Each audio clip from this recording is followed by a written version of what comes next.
la gloire à toi, Seigneur. Alléluia. Que la gloire du Seigneur subsiste à jamais. Alléluia. Alléluia. Que la gloire du Seigneur subsiste à jamais. Qu'il se réjouisse de ses œuvres. Que la gloire du Seigneur subsiste à jamais. Qu'il se réjouisse de ses œuvres. Oui, je chanterai le Seigneur. Tant que j'existerai, je célébrerai son nom. Tant que je vivrai, je chanterai le Seigneur. Tant que j'existerai, je célébrerai son nom. Tant que je vivrai. Que la gloire du Seigneur subsiste à jamais. Qu'il se réjouisse de ses œuvres. Que la gloire du Seigneur subsiste à jamais. Qu'il se réjouisse de ses œuvres. Je chanterai le Seigneur. Tant que j'existerai, je célébrerai son nom. Tant que je vivrai, je chanterai le Seigneur. Tant que j'existerai, je célébrerai son nom. Tant que je vivrai, je chanterai le Seigneur. Tant que j'existerai, je célébrerai son nom. Tant que je vivrai, je chanterai le Seigneur. Tant que j'existerai, je célébrerai son nom. Tant que je vivrai. Alléluia. Alléluia. Amen. Alléluia. Alléluia. Alléluia. Amen. Oh, Alléluia. Alléluia. Alléluia. Amen. Alléluia. Alléluia. Alléluia. Amen. Au ciel, les anges chantent. Alléluia. Sur la terre, nous proclamons. Amen. Nous élevons nos voix et chantons. Alléluia. Alléluia. À celui qui est assis sur un trône très élevé. Alléluia. Il règne sur la terre. Amen. Comme dans les cieux. Alléluia. Alléluia. À l'agneau qui est assis en majesté. Alléluia. Qui est assis en majesté. Alléluia. Alléluia. Alléluia. Alléluia. Oh, à l'agneau soit l'honneur. Alléluia. À Jésus soit la gloire. Amen. Oh, alléluia. Alléluia. Alléluia. Amen. Oh, Sanzola. Alléluia. Sanzola. Amen. Sanzola. Alléluia. Alléluia. Oh, Jésus le roi de rois. Yeah. Alléluia. Jésus le roi des rois, le Seigneur des Il prend la majesté, Jésus, le prince de paix. Alléluia, Jésus le roi des rois, le Seigneur des Il est Seigneur seigneurs. de tout, toutes choses lui sont soumises. Alléluia, Jésus le roi des rois, le Seigneur des seigneurs. Ni début ni fin de jour, c'est Jésus-Christ. Oh. Alléluia, Jésus le roi des rois, le Seigneur des seigneurs. Oh, Jésus le prince de paix.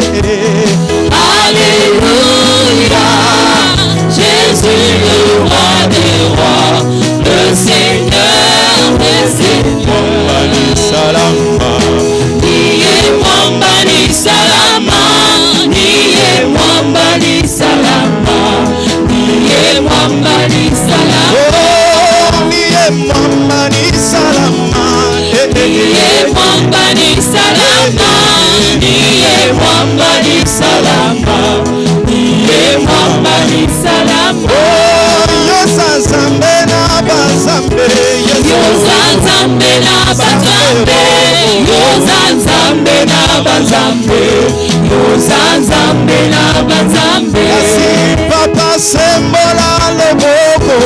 Papa sembola loboko, papa sembola loboko, papa sembola loboko. Oh, s'il te plaît, sembola loboko na yo. Papa sembola loboko, papa sembola loboko, papa sembola loboko.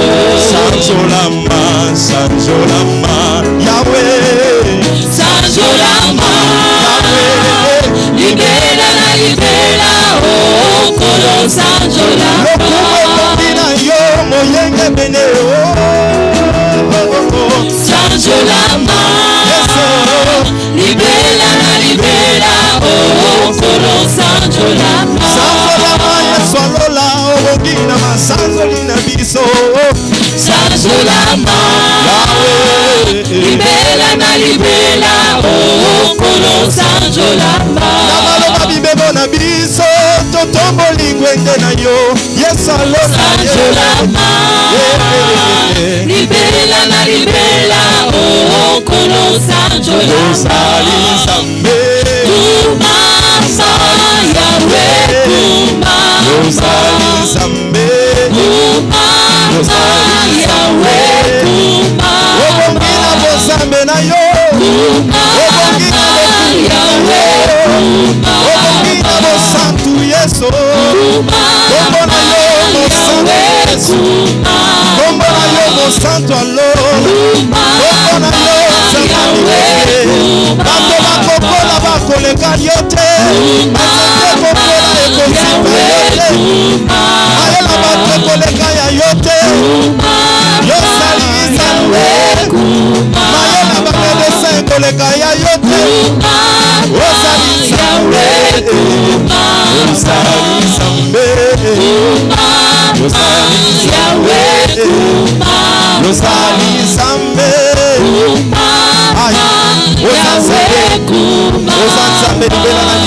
tu es Dieu d'éternité en éternité, tu es Dieu. Tu es Dieu d'âge en âge, tu es Dieu. Tu t'appelles l'ancien de jour. Tu es Dieu d'éternité en éternité. Nous t'élèvons, Seigneur. Nous t'élèvons ce matin, oh Dieu, car tu es digne de recevoir la gloire, l'honneur, la louange et la magnificence. Alléluia. Merci, Seigneur. Merci, Seigneur, car, oh Seigneur, tu maîtrises et tu contrôles toutes choses. Alléluia. Il est le maître de l'histoire, lui qui conduit son Église vers son accomplissement.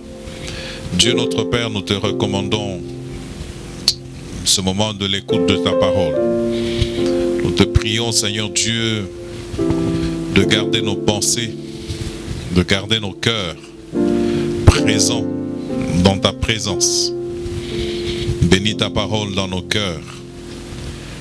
et fais qu'elle ait, Seigneur Dieu, l'impact que tu veux qu'elle puisse avoir dans nos vies et dans nos cœurs.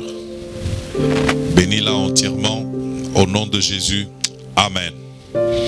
Nous réouvrons notre Bible ce matin dans notre texte de base du dimanche passé. Nous allons revenir sur le thème du dimanche passé et le finaliser tout en éclairant les points qui ont paru peut-être difficiles à comprendre. Actes des Apôtres, chapitre 1, le verset 8. Actes des Apôtres, chapitre 1, le verset 8. Même si vous lisez à la maison, eh bien, respectez la parole de Dieu. Si vous pouvez vous lever, levez-vous et lisons ensemble. Mais vous recevrez une puissance, le Saint-Esprit survenant sur vous, et vous serez mes témoins. Et vous serez mes témoins à Jérusalem, dans toute la Judée, dans la Samarie et jusqu'aux extrémités de la terre. Et notre deuxième texte, nous l'avons tiré de Ésaïe, le chapitre 44 et le verset 8. N'ayez pas peur et ne tremblez pas. Ne te l'ai-je pas dès longtemps annoncé et déclaré? Vous êtes mes témoins. Vous êtes mes témoins. Y a-t-il un autre Dieu que moi? Il n'y a pas d'autre rocher, je n'en connais point. Le témoignage chrétien, nous terminons ce dimanche, ce culte, ce que nous avions commencé. Jésus, en train de partir, laisse une mission à ses apôtres, une mission à ses disciples. Et la mission qu'il leur laisse, c'est de véhiculer le témoignage, de transmettre le message. De quel message s'agit-il? Eh bien, il est question de la mort et de la résurrection de Christ. De quel message s'agit-il? Il est question du royaume de Dieu. Nous sommes les témoins de ce message-là. C'est-à-dire que lorsque Jésus est en train de partir et qu'il dit « vous serez mes témoins », c'est qu'il est en train de les charger d'une mission. Il leur dit « vous avez vu, vous avez entendu, vous avez expérimenté des choses avec moi. Eh bien, je vous envoie maintenant transmettre, parler de ces choses partout. » Et il leur donne un plan, n'est-ce pas, et qui permettra à ce que, géographiquement parlant, ils puissent accomplir leur mission. Nous sommes les témoins, nous sommes les héros, nous sommes les évangélistes. Nous sommes appelés à véhiculer le message de la Pâque, le message de la mort et de la résurrection de Jésus-Christ. C'est de cela qu'il est question. Lorsque nous disons le témoignage chrétien, nous voyons d'abord cela. Pouvoir parler de Jésus, pouvoir véhiculer le message de la mort et de la résurrection de Jésus-Christ. Nous disions la fois passée que la force du témoignage, c'est l'expérience que j'ai faite personnellement avec le Seigneur. Si j'ai fait une expérience personnelle avec le Seigneur, mon témoignage sera efficace. Témoigner, c'est être d'abord. N'est-ce pas? Nous l'avions dit la fois passée. Nous n'allons pas revenir là-dessus. Mais ce matin, j'aimerais que nous puissions évoluer parlant de cette question. On peut témoigner. Comment est-ce qu'on peut témoigner? On peut témoigner par la parole, n'est-ce pas? Chemin faisant, je peux parler à quelqu'un de Jésus, je peux lui parler de l'œuvre de la croix, je peux lui parler de la résurrection de Jésus-Christ, de sa mort, et je peux lui annoncer le royaume de Dieu, n'est-ce pas? C'est une première façon de témoigner, à travers mes paroles, à travers la parole, n'est-ce pas? Et nous verrons un peu plus tard que nous sommes équipés, il y a un équipement qui nous est donné pour que, justement, nous ne puissions pas dire « je suis timide, j'ai honte ». On en parlera plus tard. On peut témoigner par la parole. Par la parole. N'est-ce pas? Il n'est pas dit que nous allons aller sur les chemins et faire des exposés de haute facture, n'est-ce pas, ou des exposés longs, des exposés coriaces, n'est-ce pas, de la doctrine chrétienne. Il est simplement question de présenter mon expérience personnelle avec le Seigneur. Il est juste question de présenter ce que j'ai personnellement vécu, ce que j'ai personnellement vu de la part du Seigneur, ce que personnellement j'ai entendu de la part du Seigneur. Et c'est cela que je suis appelé à partager afin que les autres aussi puissent recevoir ce message et que ils puissent être engagés, n'est-ce pas, dans le royaume de Dieu. On peut témoigner deuxièmement par les œuvres. Je peux témoigner par mes œuvres. Je ne suis pas en train de parler de Jésus à travers mes paroles, mais mes œuvres peuvent être une occasion de témoignage, n'est-ce pas? Il y a plusieurs façons d'agir. Je peux agir soit en priant pour une personne, n'est-ce pas? Et lorsqu'elle reçoit la guérison, eh bien c'est l'opportunité pour moi de lui parler de Jésus. Je peux agir à travers une œuvre de bonté, n'est-ce pas? Une œuvre de compassion, de miséricorde. C'est une façon d'agir. Nous ne sommes pas une œuvre sociale, mais seulement nous sommes appelés aussi à aider les hommes dans leurs besoins de tous les jours. C'est une façon d'agir, les œuvres. Et troisièmement, et c'est ça le plus important, qui va nous aider pendant tout cet enseignement, ce dimanche, je témoigne par mon style de vie. Le style de vie que je mène, n'est-ce pas? Le style de vie que je mène. C'est cela qui fait la force de mon témoignage, le style de vie que je mène. Et j'aimerais m'appesantir un peu plus sur cet aspect des choses, le style de vie que je mène. Paul, parlant aux Philippiens, Philippiens 1, 27, est en train de leur dire qu'ils sont appelés à marcher d'une manière digne de l'évangile. Ils sont appelés à marcher d'une manière digne de l'évangile. Il parlait aux Philippiens. Et aujourd'hui encore, cette parole retentit pour nous. Nous sommes appelés à marcher d'une manière digne de l'évangile. Ça, c'est fort dans le témoignage, n'est-ce pas? Je peux aujourd'hui clamer haut et fort comment j'ai cru en Jésus-Christ, comment je suis enfant de Dieu, comment je suis chrétien. Et je peux publier sur mes statuts des paroles entre guillemets chrétiennes. C'est pas ça l'affaire. Le plus important, c'est ma vie. Ma vie, n'est-ce pas? Le style de vie que je mène. C'est ça qui doit faire la force de mon témoignage. C'est cela qui doit faire la puissance de mon témoignage. Le style de vie que je mène. N'est-ce pas?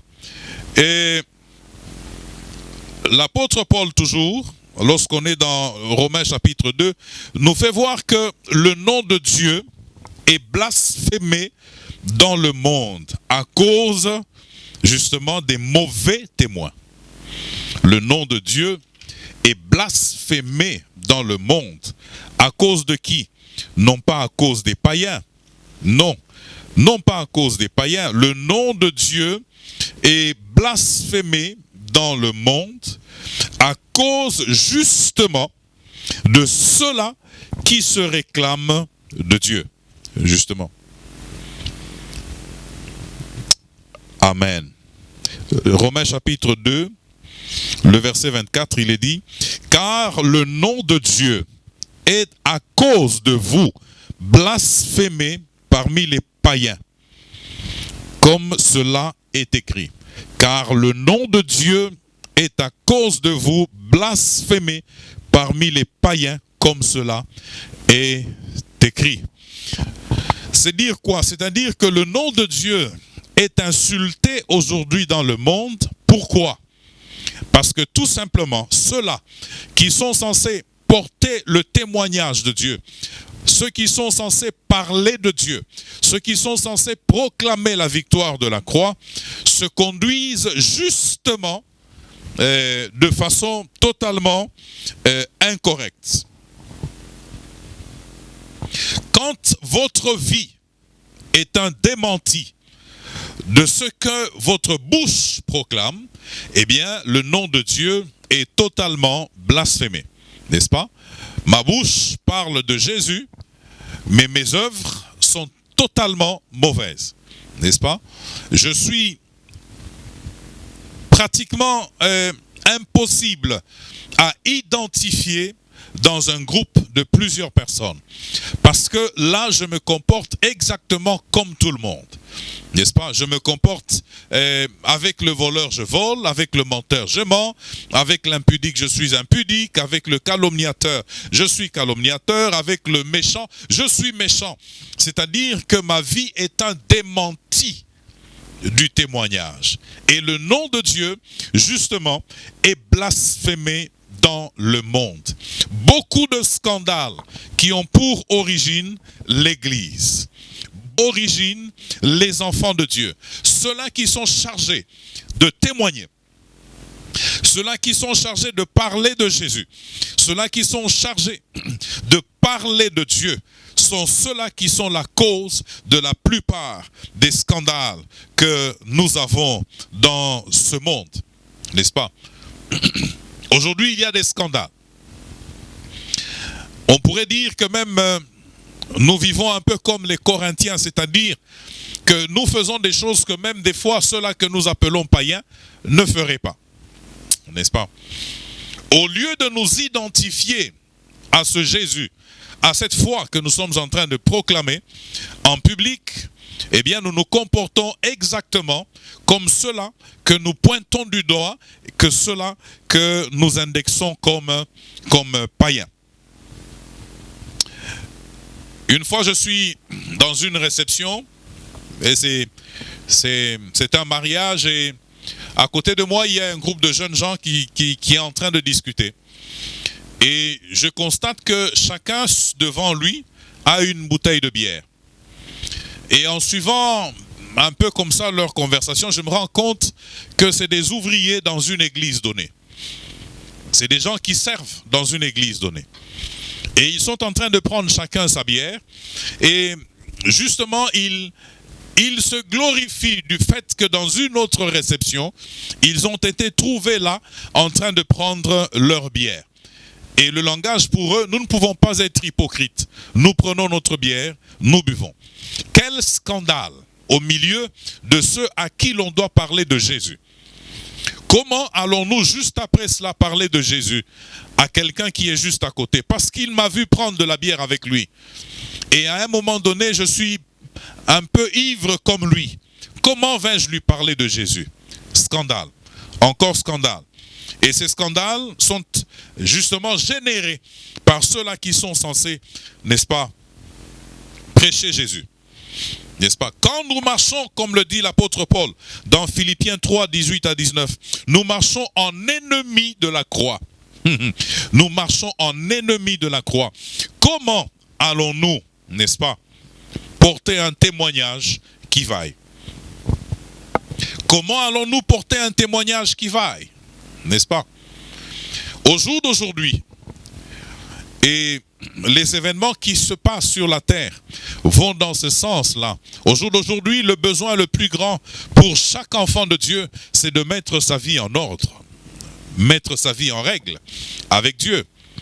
Évidemment, au tout début, on a vu cet engouement, la peur, et tout le monde était autour des choses de Dieu. Mais au fur et à mesure que le temps passe, ça se relâche. Quand nous marchons en ennemis de la croix, mes frères, nous permettons que le nom de Dieu soit blasphémé. Nous permettons que ceux qui sont dans le monde insultent Dieu. Lorsque celui qui doit donner l'exemple donne le mauvais exemple et qu'il justifie son mauvais exemple, que reste-t-il encore? Quand les mauvais exemples de ceux-là qui sont parlés de Jésus sont étalés en lieu et place publique, sont étalés dans les réseaux sociaux, sont étalés à la télévision, comment allons-nous être les témoins du Seigneur? Comment allons-nous être les témoins du Seigneur? Le style de vie que nous menons, c'est le meilleur des témoignages. Le style de vie que nous, c'est le meilleur des témoignages. N'est-ce pas? Un groupe de personnes est venu à Jésus et ils ont vu Philippe, je pense, ils lui ont dit, nous voulons voir Jésus. Nous voulons voir Jésus. Nous voulons voir Jésus. Aujourd'hui, dans le monde, je crois et je suis persuadé que on n'a pas besoin d'entendre des personnes multiplier de belles paroles sur Jésus. On a plutôt besoin de voir des personnes vivre ce Jésus, exprimer ce Jésus à travers leur vie, exprimer ce Jésus à travers leur vécu.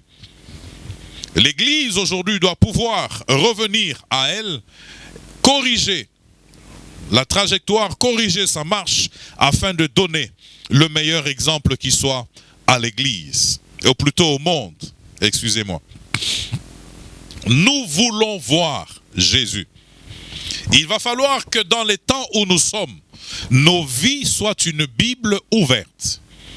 Une Bible que chacun peut lire. Une Bible dans laquelle chacun peut plonger les regards. La question importante que je me pose, moi-même qui prêche, c'est est-ce que ma vie est une Bible ouverte? Est-ce qu'en me regardant, on se pose des questions sur la source ou la cause de ma façon de vivre, de ma façon d'être? Au jour d'aujourd'hui, nous sommes tous en quête de miracles. On veut l'atmosphère, on veut des choses de la part de Dieu. Oui, d'accord, c'est une bonne chose, mais le plus important, j'insiste sur cela, le plus important pour nous aujourd'hui, c'est d'exprimer Jésus à travers notre quotidien. Exprimer Jésus à travers notre façon de vivre, notre façon d'être. Que votre vie soit une Bible ouverte. Que celui qui vous regarde dans le quartier lise dans votre vie et découvre Jésus à travers votre vie. Je pense que c'est ça le plus important. C'est ça le plus important, mes frères. Le plus important, c'est pas forcément de pouvoir publier, dire partout ou mettre des mots comme ça sur ma page ou je ne sais pas moi, le statut ou je ne sais pas. C'est pas ça le plus important. Le plus important, c'est que je puisse être une Bible ouverte. Ça veut dire que je puisse laisser Jésus vivre en moi de manière à ce que tout celui qui me regarde voit Jésus. C'est ça le plus grand défi, mes frères. C'est ça le plus grand défi, mes sœurs, au jour d'aujourd'hui. Le problème, ce n'est pas les paroles multipliées, n'est-ce pas? Et le problème, ce n'est pas les charismes, le parler en d'autres langues que nous avons. N'est-ce pas? On parle en langue et on est méchant. On parle en langue et on fait beaucoup de mauvaises choses. On parle en langue, mais on est dans le péché. On parle en langue, mais on est dans les mauvaises habitudes. Eh bien ça, c'est un démenti. Comment allons-nous dire que nous accomplissons la mission qui nous a été laissée par le Seigneur? La mission qui nous a été laissée, c'est être des témoins. Être des témoins. Pouvoir dire aux autres, Jésus-Christ est vivant, je l'ai expérimenté. Pouvoir dire aux autres, Jésus-Christ est vivant et il peut te communiquer sa vie, je l'ai moi-même vécu. Mais tout cela commence par, n'est-ce pas, mon vécu, ce que je suis. Ce que je suis. Il faut qu'il y ait conformité, j'arrive là-dessus tout à l'heure, entre ce que je dis et ce que je suis. N'est-ce pas? Il faut qu'il y ait conformité. Nous parlions du témoignage la fois passée. J'aimerais revenir un instant sur la question du témoignage. Nous avions dit la fois passée qu'un bon témoin n'a pas honte de son témoignage. N'est-ce pas? J'aimerais revenir et ajouter quelque chose avant de poursuivre. C'est qu'un témoignage peut être vrai ou faux. Un témoignage peut être vrai ou faux. Cela veut dire qu'on peut être de vrais ou de faux témoins. Hein? On peut être de vrais ou de faux témoins. Regardez chez vous à la maison, Matthieu 19, le verset 18. Et puis Marc 14, 56, 55, 56. Vous pouvez lire là-bas et être instruit par rapport à ça. Quand est-ce que je suis un faux témoin? Je suis un faux témoin lorsque ce que je dis de Dieu n'est pas vrai. Je suis un faux témoin, n'est-ce pas? Aujourd'hui, nous avons tendance à dire au sujet de Dieu des choses qui ne sont pas vraies. N'est-ce pas? Nous avons tendance à coller à Dieu des choses que lui n'a pas dites. Pourquoi? Parce que nous n'avons pas l'habitude du texte biblique. Nous ne sommes pas familiarisés avec le texte de la Bible. Nous ramassons des choses par-ci par-là et nous les véhiculons sans trop comprendre la subtilité de ce qui peut être là-dedans. Sans trop comprendre l'esprit général des choses que nous sommes en train de véhiculer ou de balancer. Donc, je peux être un faux témoin. C'est-à-dire que je mens. Parlant de Dieu, je mens. N'est-ce pas? Je lui impute des choses qui ne sont pas de lui. N'est-ce pas? Et j'ai toujours prié à Dieu, je dis Seigneur, ne permets pas que je sois un faux témoin, que je monte, n'est-ce pas, à l'estrade pour parler de Dieu et dire des faussetés. Mais parce que ça paraît entre guillemets spirituel et que c'est dit dans l'église et que c'est dit du haut de la chair, ça fait vrai. Non, ce n'est pas vrai. Je suis un faux témoin parce que je dis de Dieu ce qui n'est pas vrai. N'est-ce pas? Au jour d'aujourd'hui, par exemple, on a tendance à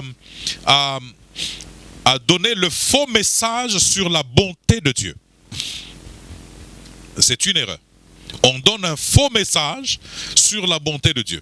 On présente un Dieu qui n'est pas en quête de sainteté. On présente un Dieu qui n'est pas en quête de pureté. On présente un Dieu qui n'est que bon. Non, ça c'est faux, ce n'est pas vrai. Ce n'est pas vrai.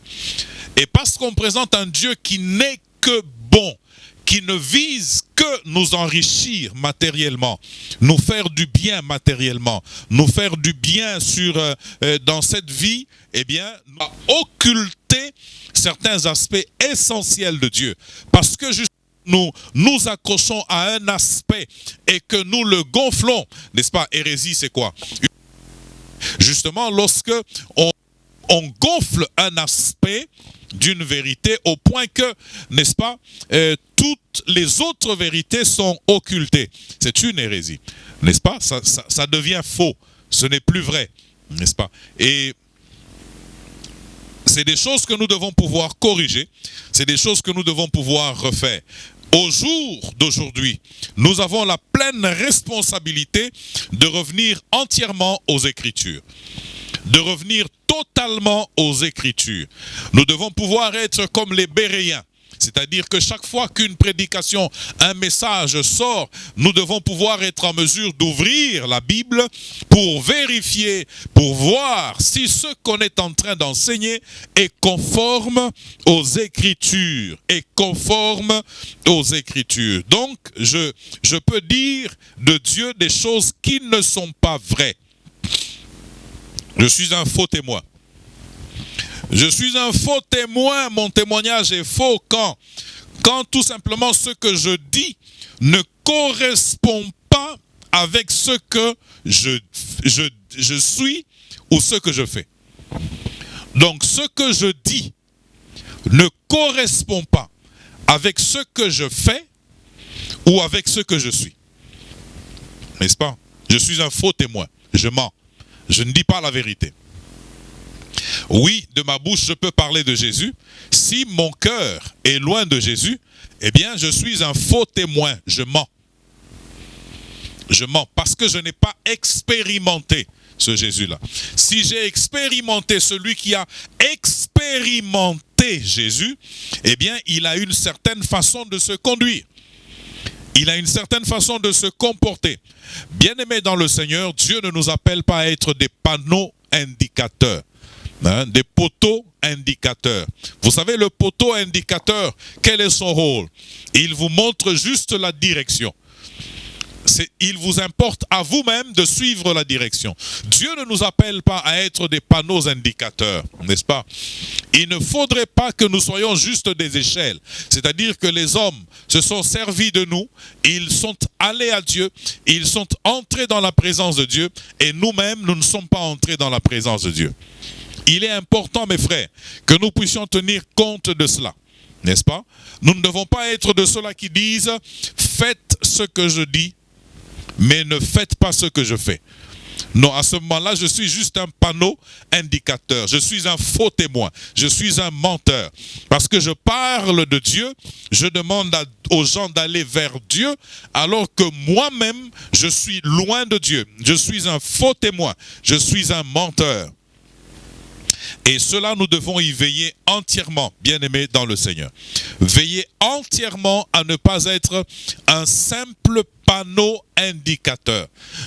Un panneau, celui qui montre la direction, qui peut dire aux gens, va à Dieu, n'est-ce pas? Sans que lui-même ne vienne à Dieu. N'est-ce pas? J'ai entendu l'exemple d'une sœur qui me disait que c'est son mari qui venait la déposer à l'église, et puis lui, il allait au sport. Bon, c'est lui qui a trouvé l'église pour sa femme, et puis sa femme vient à l'église, et lui-même ne vient pas à l'église. Non, nous ne devons pas faire cela.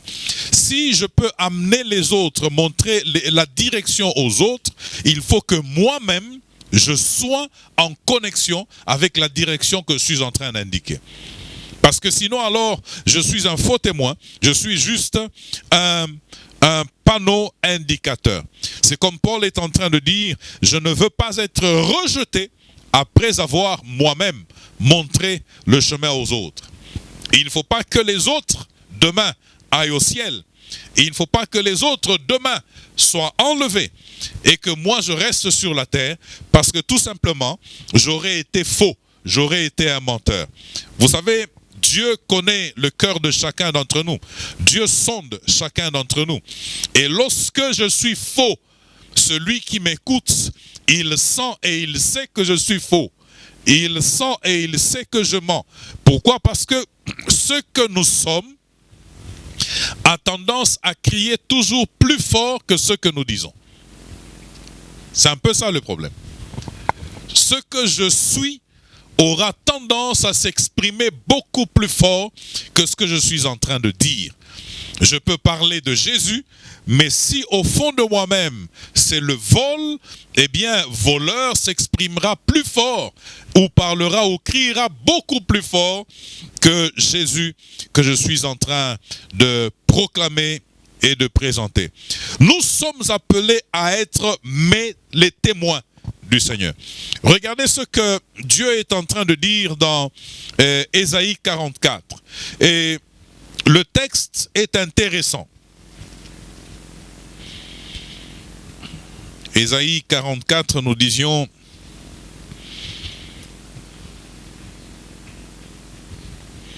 le verset 8, il est dit, « N'ayez pas peur et ne tremblez pas.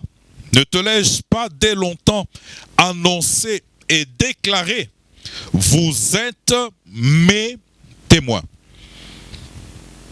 Témoins de quoi? Regardez le verset qui suit, ou le morceau qui suit. « Y a-t-il un autre Dieu que moi? Il n'y a pas d'autre rocher.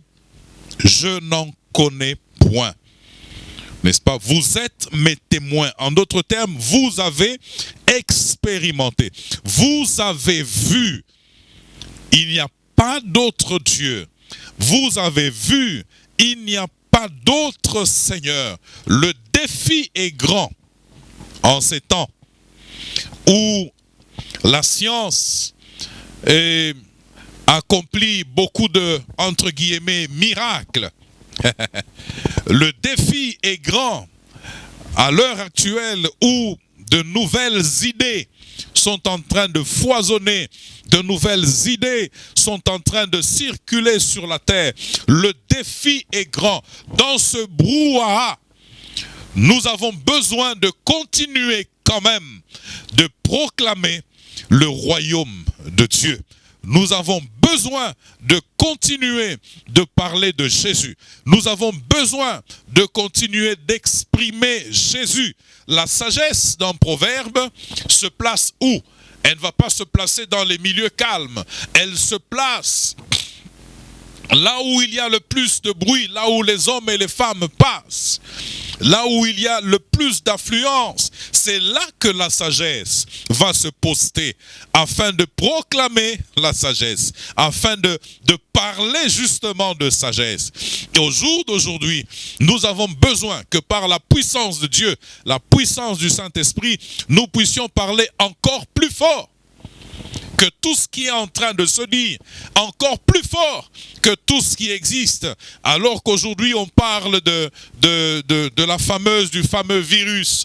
On dit même qu'il y a un autre encore plus dangereux. On redoute de nouvelles vagues de contagion. Et voilà. Et tout le monde n'a que ce nom à la bouche. Pendant ce temps où l'on n'a que ce nom-là à la bouche, pendant ce temps, disais-je, nous avons besoin de proclamer encore plus fort que Jésus-Christ est Seigneur. Nous avons besoin de proclamer encore plus fort que nous appartenons au Seigneur. Nous avons besoin de proclamer encore plus fort les vertus du royaume de Dieu. Au tout début, il y a eu tellement de choses qui ont circulé et j'entendais des personnes dire où sont ces pasteurs qui fabriquent les miracles, qui parlent de miracles, qui parlent de guérison, et les télé-guérisons, qu'ils se lèvent et qu'ils proclament la guérison sur ce fameux virus. Et malheureusement, bon voilà, il n'y a pas beaucoup trop de bruit, il n'y a pas beaucoup trop d'éléments présentant justement ces chrétiens ou ces serviteurs de Dieu aller prier pour la guérison de ce virus-là. Nous avons besoin de nous lever. Nous devons nous lever. Nous devons nous lever. Que celui qui est courbé prie que Dieu le redresse. Que celui qui était dans la poussière se relève.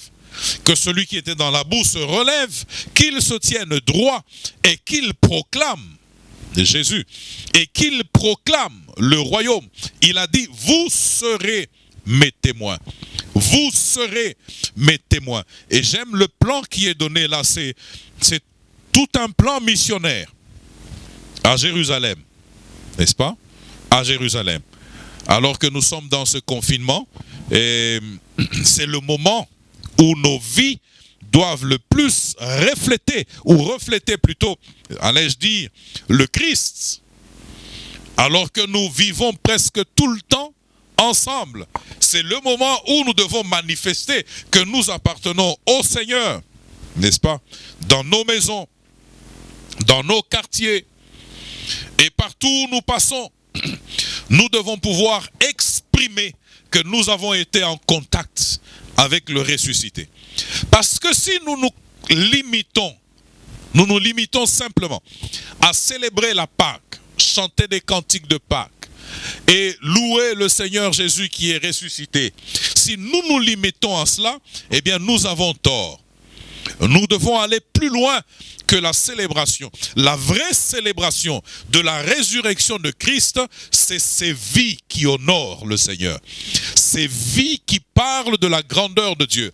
Ces vies qui ont été changées, transformée. L'homme abject a été changé. La femme abjecte a été changée. Elle a été transformée. Désormais, elle est, n'est-ce pas, cet instrument, ce canal au travers lequel la lumière de Dieu peut atteindre les autres. Le défi est grand, bien-aimés. Et nous devons ensemble réaliser que le défi est grand et nous lever pour bien d'âmes sont gagnées pendant ce temps. Combien d'âmes? Je me disais qu'on verrait plusieurs chercher à changer de vie. Mais lorsqu'on regarde, dans le fond, on se rend compte que Ceux-là qui vivaient leur vie continuent de vivre leur vie. Ceux-là qui menaient leur train d'existence continuent de mener leur train d'existence. Voilà pourquoi je dis que le défi est grand. Le défi est grand. Il y a beaucoup de bruit aujourd'hui sur la terre. Il y a beaucoup de voix qui se lèvent aujourd'hui sur la terre.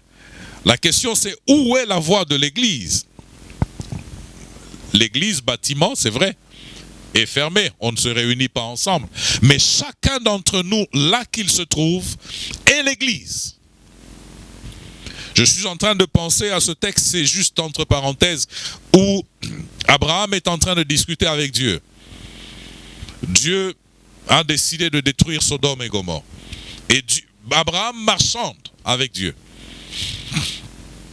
C'est comme une négociation, il marchande avec Dieu.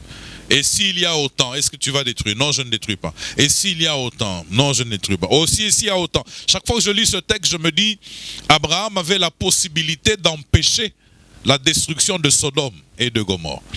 Il en avait la possibilité parce que Dieu lui avait dit, si seulement il y a autant, je ne vais pas détruire. Il pouvait dire à Dieu, bon Seigneur, il y a Lot et sa famille, voilà, ne détruis pas Sodome et Gomorrhe. C'est-à-dire qu'aujourd'hui, nous qui sommes témoins, nous qui disons appartenir à Dieu, nous avons la possibilité de nous agenouiller, de chercher la face de Dieu. Et Dieu peut arrêter des choses à cause de notre prière. Dieu peut arrêter des choses à cause de notre prière. On parle du retour de Jésus. Gloire à Dieu. On parle de l'enlèvement de l'Église. Gloire à Dieu. Mais la question c'est, combien sont-ils prêts à être enlevés? Combien sont-ils prêts à être enlevés? Combien peuvent dire que ce que je dis correspond à ce que je suis? Combien peuvent dire que ma vie est un témoignage? Ma vie est une Bible ouverte que chacun peut lire. La Bible nous enseigne que Jésus, il ne revient pas chercher une église malade, une église pécheresse. Jésus vient chercher une église sans tache, une église glorieuse, sans rides, ni rien de semblable. La question que je me pose, c'est est-ce que nous avons atteint ça? Est-ce que nous, en tant qu'Église, aujourd'hui, nous sommes sans tâche? Est-ce que nous, aujourd'hui, en tant qu'Église, nous sommes sans rides? Est-ce que nous, aujourd'hui, nous sommes glorieux? Méditons là-dessus, mes frères. Méditons là-dessus, mes sœurs. C'est fondamental, c'est fondamental. Vous serez mes témoins. Vous serez mes témoins.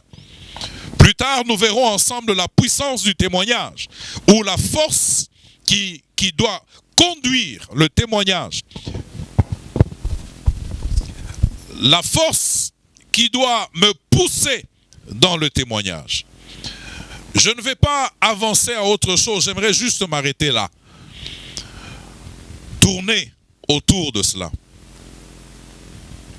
Tourner dans cela. Tout à l'heure, je disais, le nom de Dieu est blasphémé dans le monde. Est-ce qu'en tant qu'Église, nous avons demandé pardon?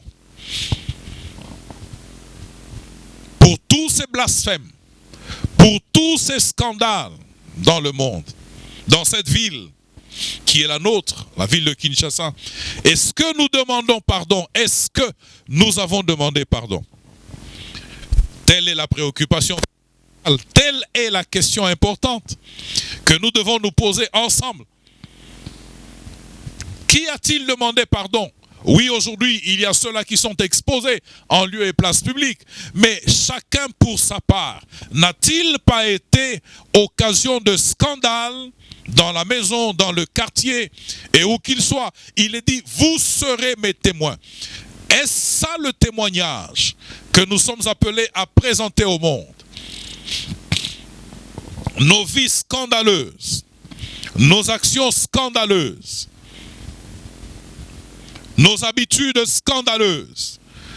Est-ce ça le témoignage que nous devons porter? Est-ce ça le témoignage que nous devons présenter au monde?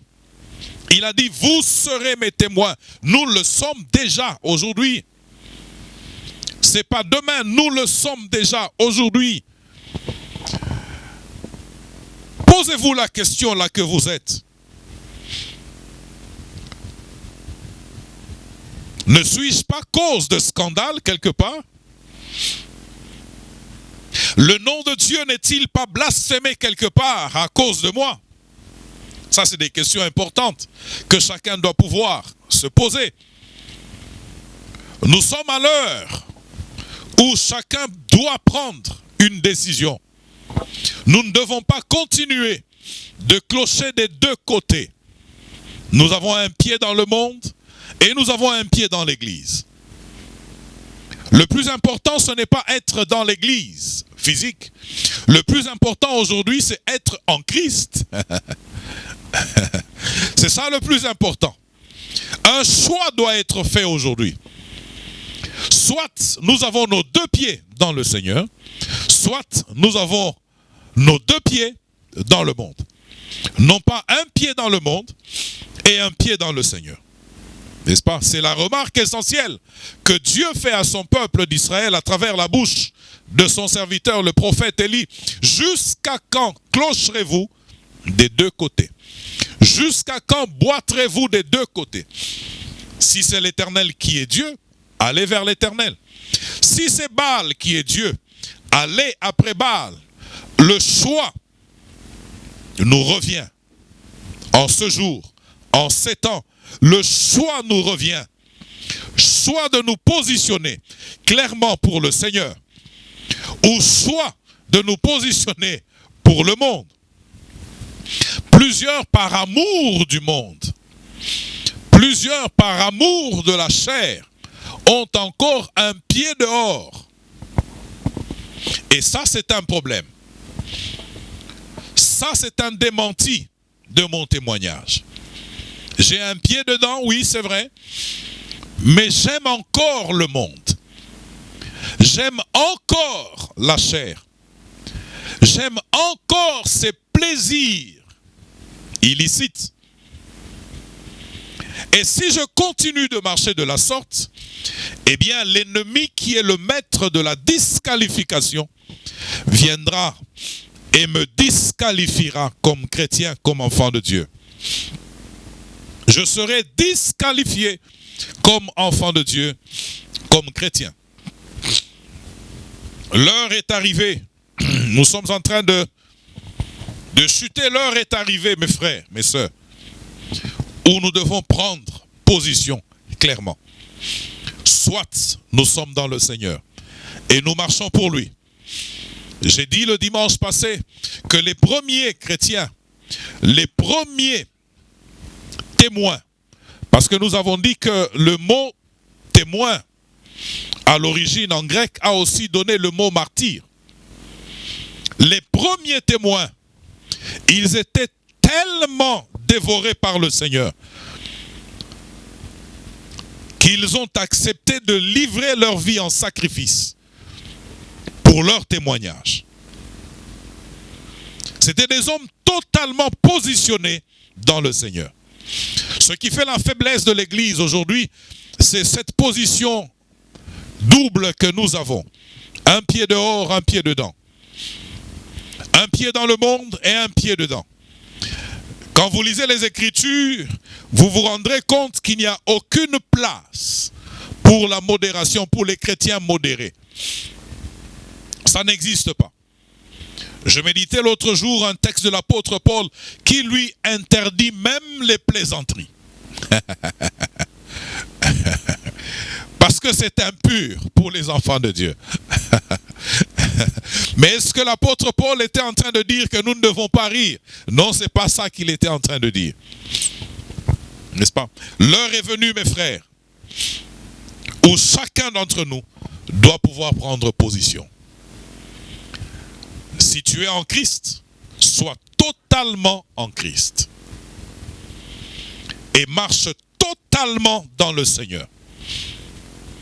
Que l'on ne trouve chez toi rien de païen, rien de mondain. N'est-ce pas? Aujourd'hui, nous sommes au stade où nous avons à la fois la musique chrétienne, mais nous avons aussi la musique, l'autre musique. Nous sommes à l'église. Voilà que les églises sont fermées. Nous sommes à l'église, mais au même moment que nous venons à l'église, nous avons aussi des attaches de l'autre côté. Bien-aimés dans le Seigneur, l'exhortation de Dieu est celle-là pour nous ce matin. Revenons à la plénitude de la parole de Dieu. Repositionnons-nous correctement dans les Écritures, parce que Dieu nous veut ses témoins. Le témoignage chrétien. Je te pose la question, alors que je suis en train de m'arrêter ce matin, je te pose la question. Es-tu un témoin? Si tu me dis oui, pasteur, je suis un témoin, je te repose la question. Tu es un faux ou un vrai témoin? Et enfin, je te pose la question. Est-ce que le style de vie que tu mènes incite ceux qui te regardent à chercher Dieu?